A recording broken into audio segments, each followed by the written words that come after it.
আপোষ না সংগ্রাম দালালি না রাজপথ গোলামি না যদি দিল্লি না ঢাকা পিন্ডি না ঢাকা বেইজিং না ঢাকা ওয়াশিংটন না ঢাকা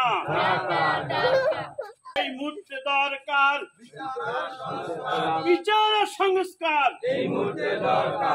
সংগঠক জনাব মোহাম্মদ আরমান হোসেন। মানুষজন নিয়মিত জীবনযাপন করি, দৈনন্দিন জীবনযাপন করি নিজ জীবিকার মাধ্যমে।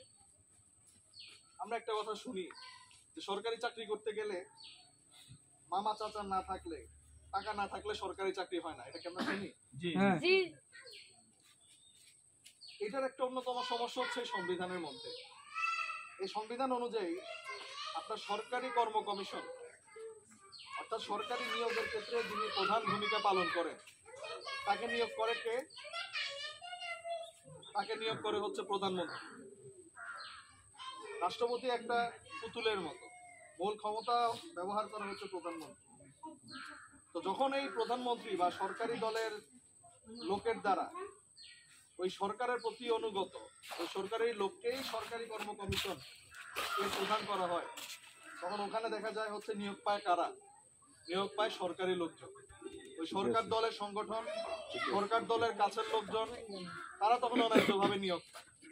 আর আমরা যারা আছি, যাদের ওই সরকারের সাথে সম্পর্ক নাই, যারা ওই সংগঠনটা করি না, আমাদের সন্তান, আমাদের ভাই, আমাদের বোন তখন চাকরি পায় না।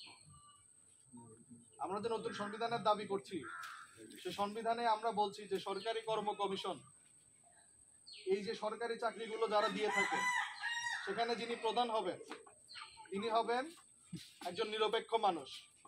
আপনি সরকারি চাকরি পাবেন, আপনি সরকারি চাকরি পেয়ে দেশের মানুষের সেবা করবেন, সেখানে আপনার যোগ্যতা হবে আপনার মেধা, আপনার সততা, আপনার চাচাকে, আপনার মামাকে, আপনার পকেটে কয় টাকা আছে, আপনি কয় টাকা ঘুষ দিতে পারেন, সেটা আপনার চাকরির যোগ্যতা হবে না। এই যে আমরা দেখি সরকারি লোকজন দুর্নীতি করে, আপনার জন্য যে